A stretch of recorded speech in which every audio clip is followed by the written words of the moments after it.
যেমন বর্তমানে আখেরি জমানার সবচেয়ে বড় ফিতনা হচ্ছে মোবাইল, এবং মোবাইলে কিছু উল্টাপাল্টা বয়ান আমরা শুনি, কি শুনি নাই?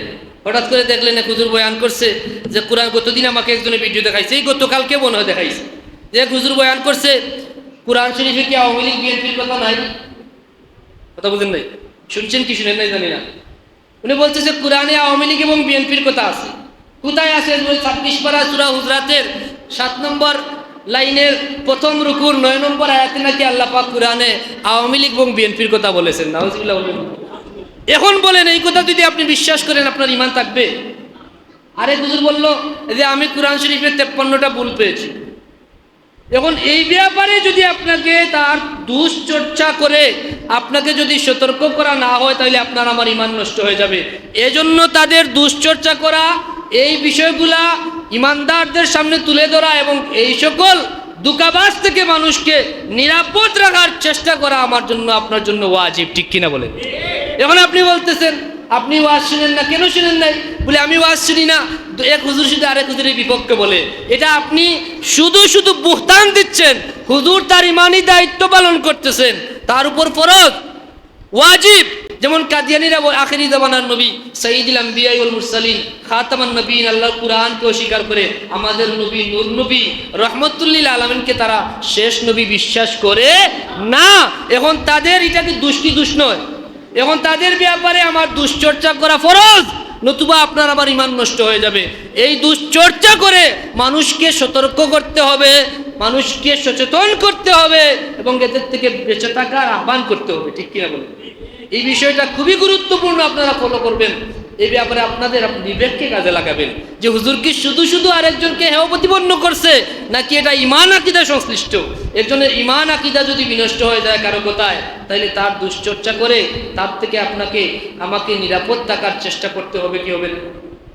এজন্য অনেক কথা আছে। যেমন কিছুদিন আগে দেখলাম আরেকজন বলতেছেন যে ইয়াজিদের ব্যাপারে কিছু বলা যাবে না। ইয়াজিদের ব্যাপারে কেন বলা যাবে না?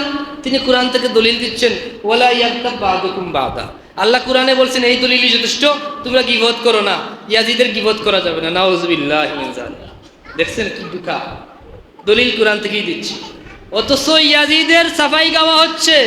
এখন যদি কেউ এসে ইয়াজিদকে ফিরিস্তা তুল্য বানাতে চায় আর রাসূলুল্লাহর কলিজার টুকরা দৌহিত্র ইমাম হুসাইন রাদিয়াল্লাহু তাআলা আনহুকে দোষী করতে চায়, তার দুশ্চর্চা করা এবং তাদের থেকে আমাদের বেঁচে থাকার চেষ্টা করতে হবে, কি হবে না? এটা আমাদের ইমানের দাবি কি দাবি নয়? কারণ রাসূলুল্লাহর কলিজার টুকরা দৌহিত্র আহলে বায়াত রাসূল সাল্লাল্লাহু আলাইহি ওয়াসাল্লাম ইমামে হুসাইন রাদিয়াল্লাহু তাআলা আনহুর মহব্বত, সেটা আমাদের ইমানের আলামত। সেই ইমানের আলামত যদি কেউ নষ্ট করে দিতে চায়, ইয়াজিদকে নির্দোষ প্রমাণ করতে গিয়ে যদি রাসূলুল্লাহর কলিজার টুকরাকে যদি দোষী সাব্যস্ত করতে চায়, তার দুশ্চর্চা করা আমার উপর ওয়াজিব কি ওয়াজিব নয়? নিঃসন্দেহে ওয়াজিব। এই জন্য আমরা যেন এই সকল দুঃখায় না পড়ি যে শুধু গীবত। আপনি গীবত সম্পর্কে জানতে হবে, বুঝতে হবে, গীবতের প্রকার সম্পর্কে জানতে হবে, গীবতের মাধ্যম সম্পর্কে জানতে হবে, গীবতের ধরন সম্পর্কে জানতে হবে। যেমন একজন মানুষ, সহজ কথায় বলি, আপনার জায়েজ গীবত সম্পর্কে আরো দুই একটা কথা বলতেই হচ্ছে, যেহেতু এই বিষয়গুলো আপনি জানেন নিঃসন্দেহে একজন খারাপ লোক। ধরে নেই কদমতলি, জাস্ট ফর এক্সাম্পল, এক লোক আছে কি করে, সে ইয়ে করে জুয়া খেলা, নতুবা সে নেশা করে, খারাপ নেশা।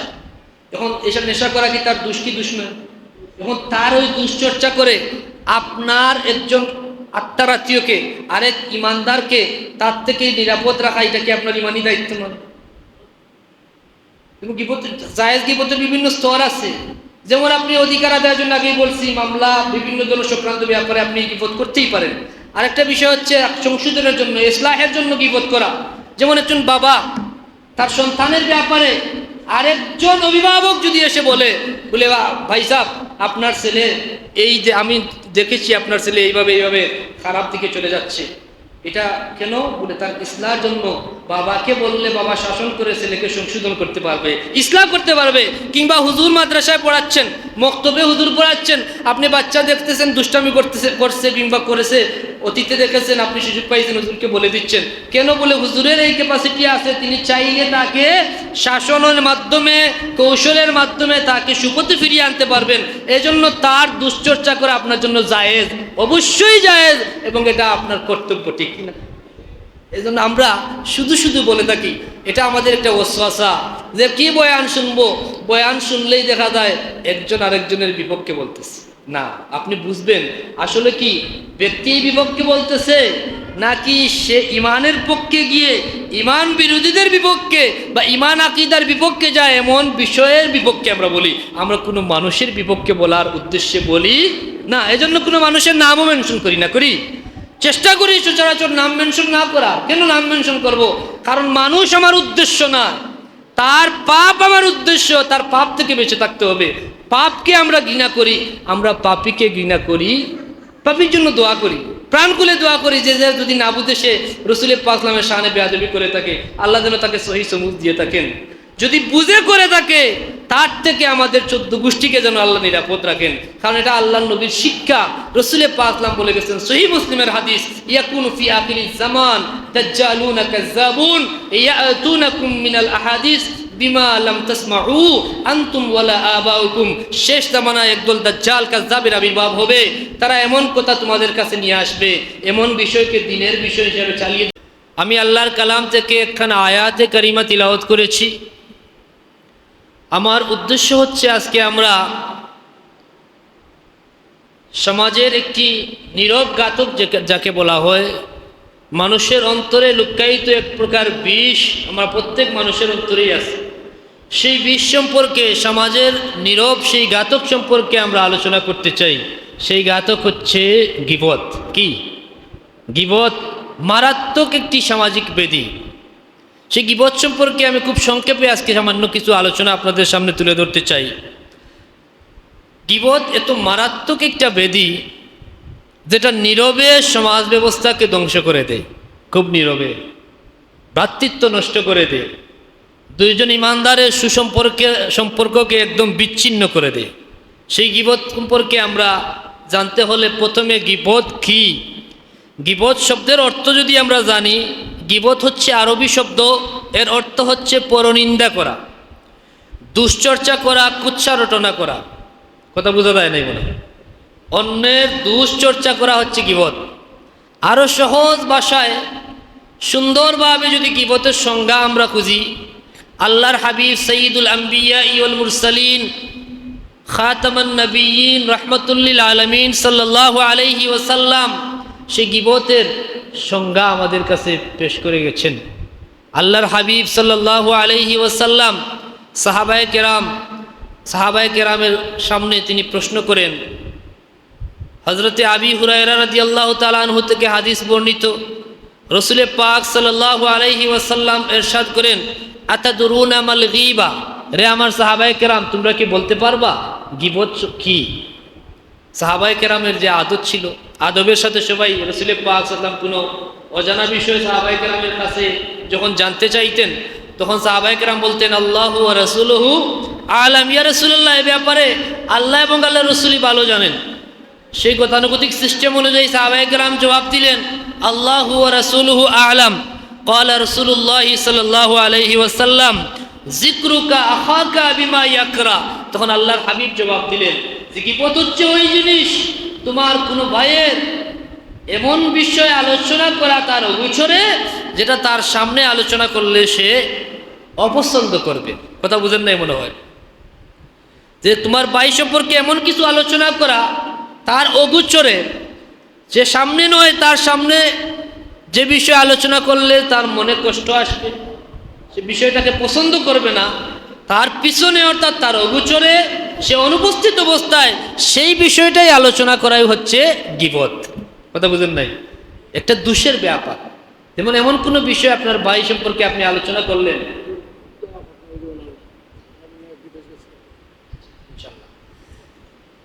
গীবত হচ্ছে কি? যে আপনার মুসলমান ভাই সম্পর্কে এমন বিষয় আলোচনা করা তার অনুপস্থিতিতে, তার অগোচরে, যেটা তার সামনে তার উপস্থিতিতে আলোচনা করলে সে এটা পছন্দ করবে না। অর্থাৎ কোনো মানুষের দোষ, একজন মানুষ সম্পর্কে নেগেটিভ কিছু বললেন, যেটা শুনলে সে মোটেই সেটা পছন্দ করবে না, আপনি সামনে তা বলবেনও না। কথা বোঝা যায় নাই মনে হয়? এমন বিষয় আছে না নাই? সমাজে অহরহ এই বিষয়টা চর্চা হয় যে মানুষের অনেক দুষ্টুটি আমরা সামনে বলি না, বললেই চলে, কিন্তু তার অগোচরে যত সব দুষ্টুটি আলোচনা করা যায়, এটাই হচ্ছে গীবত। সাহাবায়ে কেরাম আরজ করলেন, আফার আইতা ইন কানা ফি আখি মা আকুল ইয়া রাসূলুল্লাহ সাল্লাল্লাহু আলাইহি ওয়াসাল্লাম। এমন বিষয় যদি আমরা আলোচনা করে থাকি যেটা সত্যি সত্যি তার মধ্যে এই দুষ্টা আছে, একজন মানুষ খারাপ মানুষ, তার মধ্যে এই দুষ্টা বিদ্যমান, সে সত্যিকারেরই খারাপ, এখন আমি তার অগোচরে কি খারাপ বলতে পারবো না? রাসূল পাক সাল্লাল্লাহু আলাইহি ওয়াসাল্লাম বললেন, ইন কানা ফিহি মা তাকুল, যা তোমরা বলেছো যদি তার মধ্যে থেকেই থাকে ফাকাদ ইগতাবতা, তবে এটাই গীবত। যদি এই দুষ্টা থেকে থাকে সত্যি, সেটাই গীবত। আর যদি না থাকে সেটা আরো খারাপ, সেটাকে তুহমত, বুহতান হাদিসের ভাষায়, অর্থাৎ সহজ বাংলায় অপবাদ। যদি তার মধ্যে সেই দুষ্টা থেকে থাকে তবে সেটা গীবত, আর যদি না থাকে তাইলে সেটা আরো ভয়ঙ্কর, সেটা হচ্ছে বুহতান, তুহমত, অর্থাৎ অপবাদ। কথা বোঝা যায় নাই মনে হয়। তো যদি এই দুষ্টা বান্দার মধ্যে থেকে থাকে, আপনার সেই মুসলমান ভাইয়ের মধ্যে যদি দুষ্টা থেকেই থাকে, তাহলে সেটা হচ্ছে গীবত। আমরা প্রায় মনে করি যে আমি তো তার কথা বলতেছি, সে সত্যিকারেই তো খারাপ, তার মধ্যে এই দোষ আছে বিধায় আমি আলোচনা করতেছি। দোষ আছে বিধায় এই দোষীর দুশ্চর্চা করা আপনার গীবত। আর যদি দোষ না থাকে তাহলে সেটা আরো ভয়ঙ্কর, সেটা বুহতান, সেটা তুহমত, সেটা হচ্ছে অপবাদ। কথা বুঝতে যাচ্ছে? এখন গীবত যে আমরা করি, গীবত আমরা সচরাচর মনে করি যে আমি কারো কথাবার্তা বললাম, তার সম্পর্কে আমার মুখ দিয়ে কারো কাছে খারাপ কিছু বললাম, সেটা এটাই গীবত না। উলামায়ে কেরাম গীবত সম্পর্কে আলোচনা করতে গিয়ে গীবত সম্পর্কে বলেন যে গীবত শুধু জিহ্বা দিয়ে যে আলোচনা করা হয় সেটাই গীবত নয়। 4টা মাধ্যমে গীবত করা যায়। কয়টা মাধ্যমে? 4টা মাধ্যমে।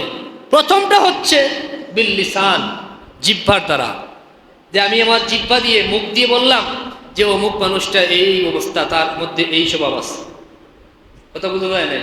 যেমন তার গীবত বিভিন্ন রকমের হতে পারে।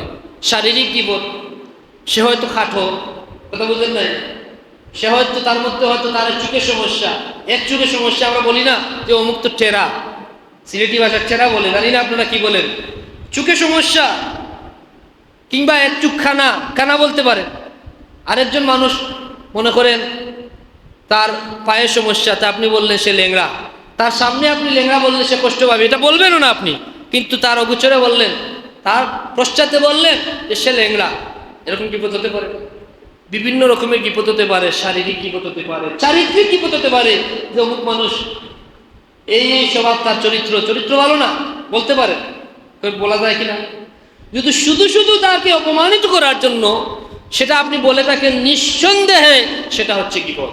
যেহেতু মানুষকে হেয় প্রতিপন্ন করা, অপমানিত করা, মানুষের কাছে তাকে বাজেভাবে উপস্থাপন করা, তার দুশ্চর্চা করে মানুষের কাছে তাকে ছোট করার উদ্দেশ্যে যদি আপনি সেটা করে থাকেন, নিঃসন্দেহে সেটা গীবত। সেটা প্রথমে আপনি জিহ্বা দিয়ে বললেন, আপনার জিহ্বা দ্বারা করলেন, যে আপনি বললেন, মুখে বললেন যে অমুক মানুষের চরিত্রে এই সমস্যা, চারিত্রিক সমস্যা আছে। কিংবা আপনি বংশীয় গীবত করলেন, যে অমুকের এই গোষ্ঠী খুব খারাপ গোষ্ঠী, বলে না আমাদের আলোচনা না, অমুক চুরের গোষ্ঠী, অমুকগুলো ডাকাইতের গোষ্ঠী, এরকম বলা হয় কি বলা হয় না? তো গোত্রীয় বংশীয় গীবতও হতে পারে। 5 ধরনের গীবত হতে পারে: শারীরিক গীবত, চারিত্রিক গীবত, বংশীয় গীবত। এরকম গীবতগুলো যদি আপনি করে থাকেন, প্রথম যে মাধ্যম হচ্ছে সেটা হচ্ছে জিহ্বা দ্বারা আপনি পরিষ্কার বললেন যে সে এইরকম, তাহলে এটা হলে আপনার গীবত। আল্লাহ কুরআনে পরিষ্কার বলতেছেন, ইয়া আইয়ুহাল্লাযীনা আমানু ইজতানিবু কাসীরাম মিনায-যন্নি ফা ইন্না বা'দায-যন্নি ইসমুন ওয়া লা তাজাসসু ওয়া লা ইয়াগতাব বা'দুকুম বা'দা। তোমরা ছিদ্রান্বেষণ করো না, দুষ্টুমি চর্চা করো না, মানুষের দোষ খুঁজতে যেও না। আর ওয়া লা ইয়াগতাব বা'দুকুম বা'দা, তোমরা একে অপরের গীবত করো না। কথা বুঝা যায় না? একে অপরের কি করো না? দুশ্চর্চা করো না, গীবত করো না। প্রথমটা হচ্ছে গীবত জিহ্বার দ্বারা। রাসূল পাক সাল্লাল্লাহু আলাইহি ওয়াসাল্লাম ইরশাদ করেন যে বান্দা জিহ্বা দ্বারা এমন একটা অবস্থা হয়ে যায় বান্দার, ইন্নাল আবদা লা ইয়াতাকাল্লামু বিল কালিমাতি মা ইয়াতাবায়ানু ফিহা, এমন কথা মানুষ মুখ দিয়ে বলে ফেলে হঠাৎ করে। আপনি বলতে পারেন যে আমি এমনি বলছি, শুধু বলার চলে বলছি, কথার চলে কথা চলে আসছে এজন্য বলছি, আমি তো তার এরকম বলি নাই। এমন কথা, আপনি মুসলমান, আপনি ইমানদার, আপনার জিহ্বা সংযত রাখা এত প্রয়োজনীয়। আল্লাহর হাবিব বলেন বান্দা এমন কথা বলতে পারে যে আমি এমনি বললাম, অন্য ব্যাপারে এই এমনি এমনি একটি কথা ইয়াজিল্লু বিহা ফিন্নার, বান্দাকে জাহান্নামে পর্যন্ত পৌঁছাতে পারে। কথা বুঝলেন নাই? ইয়াজিল্লু বিহা ফিন্নার, শুধু জাহান্নামে না, আল্লাহর নবী বলেন আবাদা মিম্মা বাইনাল মাশরিক, জাহান্নামের এত গভীরে তাকে পৌঁছাতে পারে, পূর্ব থেকে পশ্চিম পর্যন্ত পৃথিবীর দূরত্ব যত দূর, এই বান্দার একটা তুচ্ছ কথা যেটা সে বলছে এমনি এমনি বলছে, সেই কথার ভালো মন্দ চিন্তাও করে নাই, যেটা কি বললাম না বললাম, এই কথাই তাকে জাহান্নামী বানিয়ে দিতে পারে, জাহান্নামের এত গভীরে তাকে পৌঁছাতে পারে যে তার দূরত্ব মাশরিক থেকে মাগরিব পর্যন্ত। নাউজুবিল্লাহ বলেন। এজন্য আমরা খুবই সতর্ক থাকার চেষ্টা করব কারো ব্যাপারে। আমরা আমাদের একটা স্বভাব হচ্ছে, আমরা দুইজন যখন একসাথ হই কোনো বিষয়ে 5 মিনিট দুইজন বসলেই তৃতীয় জনের আলোচনা চলে আসে কি আসে না, একদম নিছক। আপনি দেখা হয়েছে আপনার একজন পরিচিত মানুষের সাথে আপনি 1 মিনিট কুশল বিনিময় করার পরেই দেখা যাচ্ছে 2nd মিনিটেই আমাদের মধ্যে এমন একটা অস্বস্থা চলে আসে যে তৃতীয় একজনের ব্যাপারে এরকম কোনো একটা আলোচনা চলে আসে না চার টেবিলে বলেন, হোস্টেলে বলেন, এমনিতেই আড্ডায় বলেন, আমরা প্রায় অনেকে বলেন যে আমি তো এমনি জাস্ট এমনি বলছি, ডঙ্গে বলছি, মজা করে বলছি। এই মজা করে একটি কথা আপনার বলাই আপনাকে জাহান্নামের এত গভীরে পৌঁছাতে পারে যার দূরত্ব হচ্ছে মাশরিক পর্যন্ত। বলেন নাউজুবিল্লাহি মিন যালিক। 2 নম্বর মাধ্যম হচ্ছে গীবত হতে পারে বিল কালব, আপনার অন্তরের গীবত। কথা বুঝেন নাই? অন্তর দিয়ে গীবত করা যায়, শুধু মুখ দিয়েই গীবত হয় তা নয়, অন্তরেরও গীবত আছে, কলবের গীবত আছে। কলব দিয়ে কিভাবে গীবত করা হয়? যেমন আপনি যার ব্যাপারে আপনি কথা বলবেন, খারাপ বলবেন, তার ব্যাপারে যদি না বলে আপনার অন্তরে ওই খারাপ ধারণাটা পোষণ করেন, তাহলে সেটা হচ্ছে আপনার অন্তরের গীবত। নাউজুবিল্লাহ বলবেন না? এজন্য আল্লাহ বলছেন ইজতানিবু কাসীরাম মিনাজ যন্নে, তোমরা অধিক ধারণার চেয়ে দূরে থাকো। শুধু আদা খারাপ ধারণা, অধিক ধারণা থেকে তোমরা কেটা করো, নিজেকে দূরে রাখো, বিরত রাখো। কেননা অনেক ধারণাই হচ্ছে ইসমুন, পাপ। মানুষ সম্পর্কে কুধারণা করা, শুধু ধারণা করা তোমাদের বড় একটা পাপ সংগঠিত হয়ে যেতে পারে। এজন্য মানুষের ব্যাপারে, যার ব্যাপারে খারাপ বলা, তার দুশ্চর্চা করা, তার সম্পর্কে বাজে কথা বলা যেমন পাপ, তার সম্পর্কে বাজে ধারণা আপনার অন্তরের মধ্যে পোষণ করাটাও হচ্ছে গীবত। নাউজুবিল্লাহ বলবেন না? 3 নাম্বার, খুব সংক্ষেপে বলছি, বিস্তারিত বলবো না আর যেহেতু সময় কম। 3 নাম্বার হচ্ছে মাধ্যম হচ্ছে আল গীবা বিল ইশারা, ইশারায় গীবত আছে না? চোখ দিয়ে, হাত দিয়ে আমরা ইশারা করি, যেমন ওই পাশে একজন বললে সে শুনবে, ওদিকে তাকাচ্ছে, আপনি ইশারা দিয়ে দিলেন, এই যে করছে। অথবা একজন মানুষ আছে, তারা এমনি দিয়ে দিলেন, এমনি ইশারা করলেন যে দেখছেন, এই ইশারা দিয়ে বুঝাইলেন যে ওই লোকটা খাটো, বামন, বাচ্চা বলে না। এই ইশারার গীবতটাও গীবত। হাত দিয়ে ইশারা করা, চোখ দিয়ে ইশারা করা, সেটা হচ্ছে গীবতের 3য় মাধ্যম। কথা বুঝলেন নাই? ইশারা করা, ইমামে গাজ্জালী রাহিমাহুল্লাহ বলেন যে গীবত ইশারা দিয়ে, গীবতের ব্যাপারে একখানা হাদিস আপনাদের শোনাই। রাসূল পাক সাল্লাল্লাহু আলাইহি ওয়াসাল্লামের সহধর্মিণী আম্মাজান হযরতে আয়েশা সিদ্দিকা রাদিয়াল্লাহু তাআলা 2-3খানা হাদিস বর্ণিত আছে। শুধু আমি সার কথাটা বলছি যে আল্লাহর নবী সাল্লাল্লাহু আলাইহি ওয়াসাল্লামের সহধর্মিণী আম্মাজান আয়েশা সিদ্দিকা রাদিয়াল্লাহু তাআলা আনহা, তিনি ইশারা করছিলেন একজনের ব্যাপারে। আমি ওই শুভ শব্দ বলছি না, শুধু ইশারা দিয়ে একটু কম লম্বা এটা বুঝাইতে চাইছেন। আল্লাহ নবী বিষয়টাকে খুবই অপছন্দ করেছেন। আম্মাজান নিজে সেই হাদিস আবার বর্ণনা করছেন যে আমি এইভাবে ইশারা করাতে রাসূলের পাক সাল্লাম এই ইশারার গীবতটাকেও খুবই অপছন্দ করছেন এবং বলছেন এটাও গীবত। নাউজুবিল্লাহ বলবেন না? ইশারাটাও গীবত। 4র্থ যে মাধ্যম গীবতের, সেটা হচ্ছে যে গীবত লেখালেখির মাধ্যমে গীবত করা। আপনি কারো ব্যাপারে যেমন বলাও করা, কাউকে হেয় প্রতিপন্ন করা, তার দুশ্চর্চা করা, জিহ্বা দিয়ে, অন্তর দিয়ে ইশারা করে যেভাবে করা গীবত, তার ব্যাপারে 2-4 লাইন লিখে দিলেন। পত্রিকায় অনেক সাংবাদিক সাহেবরা দেন, একজনে আরেকজনকে বাস দেন, তার ব্যাপারে অনেক কিছু লিখে দেন। যদি শুধু তাকে হেয় প্রতিপন্ন করার জন্য আপনি এভাবে করে থাকেন, নিঃসন্দেহে সেটাও গীবত। আপনি ফেসবুকে পোস্ট একটা দিয়ে দিলেন, তাকে তো সরাসরি কিছু বলতে পারতেছি না, তাইলে সে ফেসবুকে দিয়ে দিই বাস একটা, এরকম হয় কি হয় না? কিন্তু উঠেই একটা পোস্ট দিয়ে দিলেন ফেসবুকে যে সে তো বুঝবে, যে বুঝার সে বুঝবে, বুঝলে বুঝুক না বুঝলে নাই, আপনার অন্তরের জ্বালা আপনি মিটিয়ে দিলেন, তার ব্যাপারে লিখলেন লম্বা একটা লেখা, আপনি বলতে বুঝতেছেন যে আপনি অমুককে বাসতি লিখতেছেন, সেটাও হচ্ছে গীবত। নাউজুবিল্লাহ বলেন, সেটাও কি গীবত। এজন্য গীবত থেকে আমাদেরকে বেঁচে থাকতে হবে। এই চার মাধ্যমের গীবত, গীবত বিল লিসান, বিল কাল, বিল ইশারা, বিল কিতাবা, এই চার মাধ্যমের গীবত থেকেই আল্লাহ পাক যেন আমাদেরকে হেফাজত রাখেন, আমরা যেন বিরত থাকতে পারি। আল্লাহ আমাদের সেই তৌফিক ভিক্ষা দান করুন, বলি আল্লাহুম্মা আমিন। গীবত মারাত্মক একটি পাপ, এটা হক্কুল ইবাদ।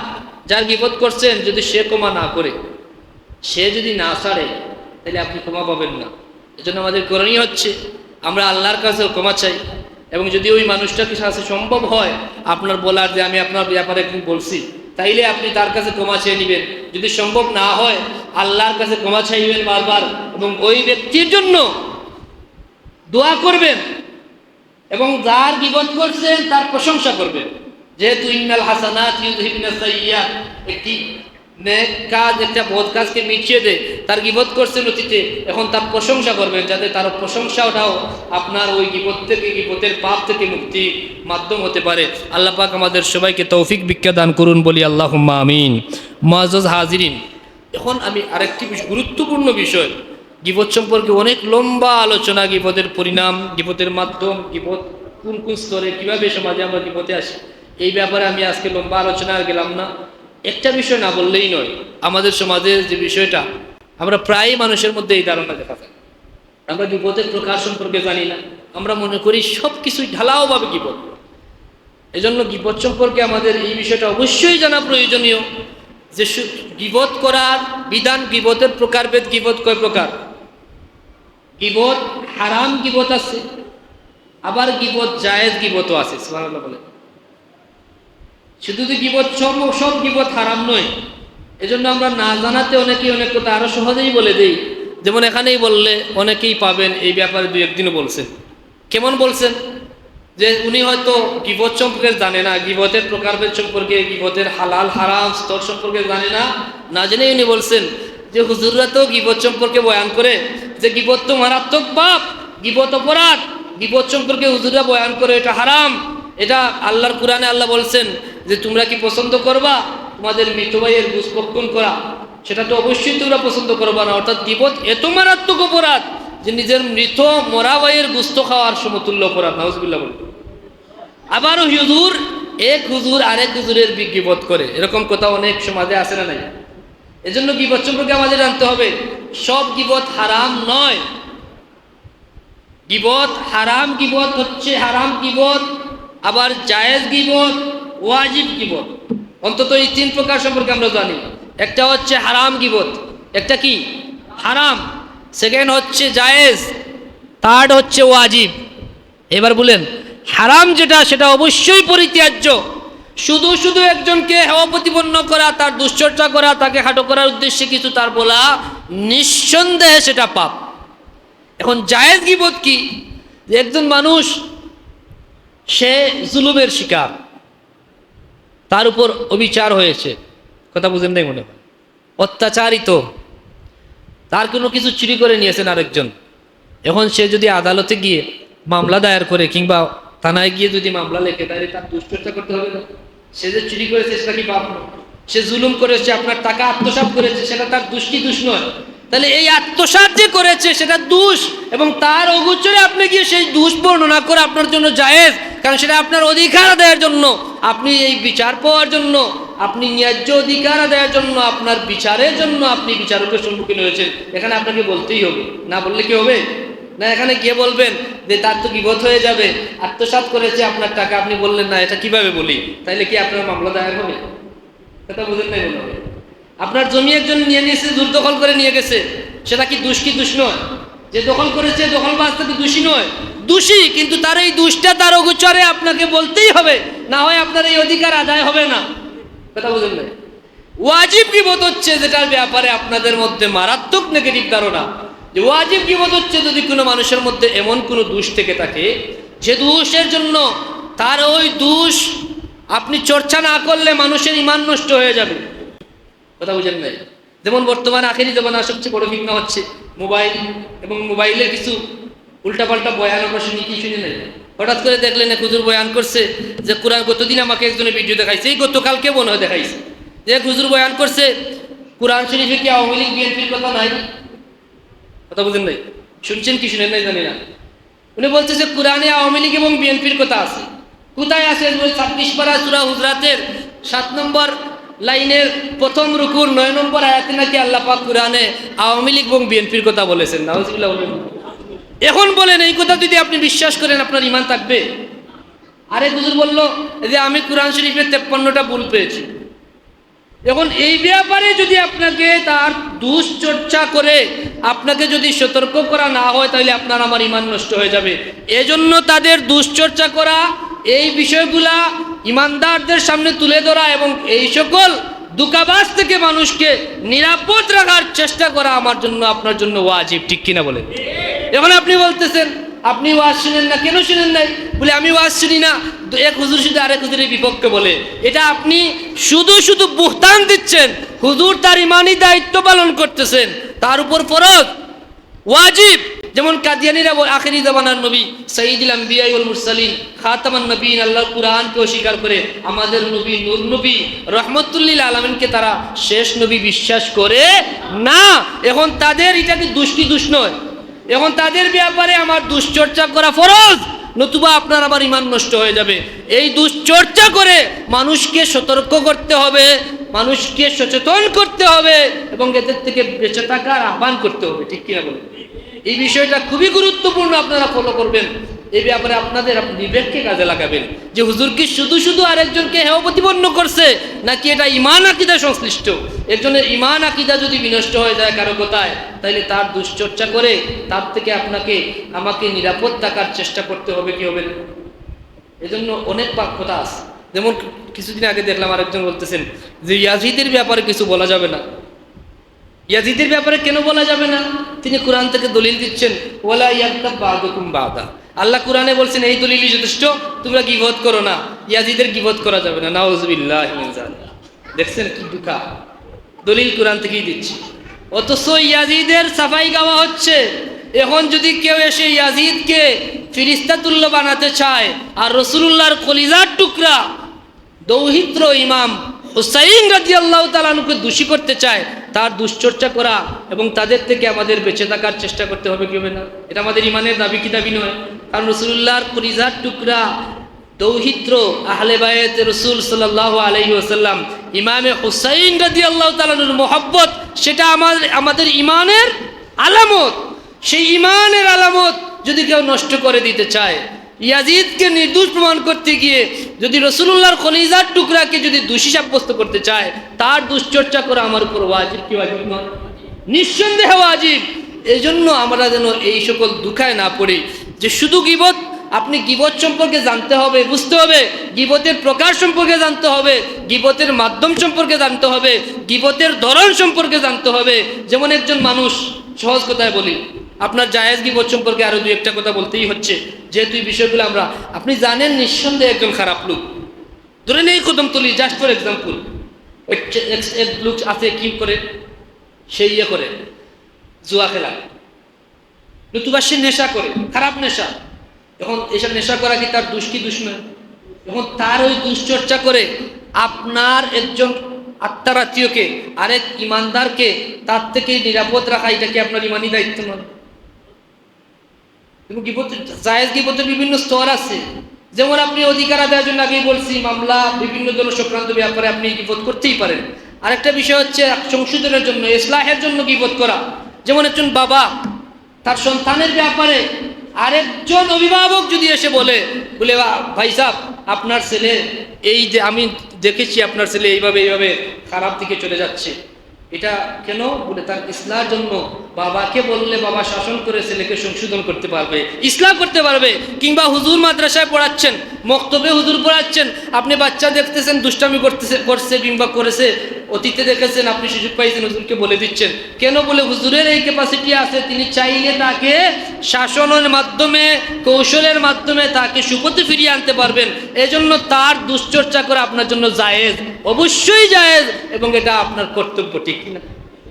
এই জন্য আমরা শুধু শুধু বলে থাকি, এটা আমাদের একটা ওয়াসওয়াসা যে কি বয়ান শুনবো, বয়ান শুনলেই দেখা যায় একজন আরেকজনের বিপক্ষে বলতেছে।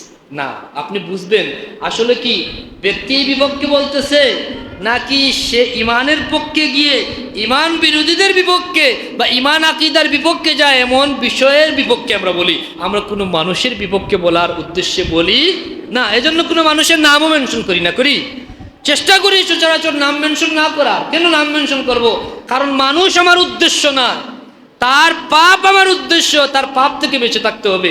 পাপকে আমরা ঘৃণা করি, আমরা পাপীকে ঘৃণা করি, পাপীর জন্য দোয়া করি, প্রাণ খুলে দোয়া করি যে যদি না বুঝে সে রসুলের পাক সাল্লামের শানে বেয়াদবি করে থাকে, আল্লাহ যেন তাকে সহি সমুজ দিয়ে থাকেন।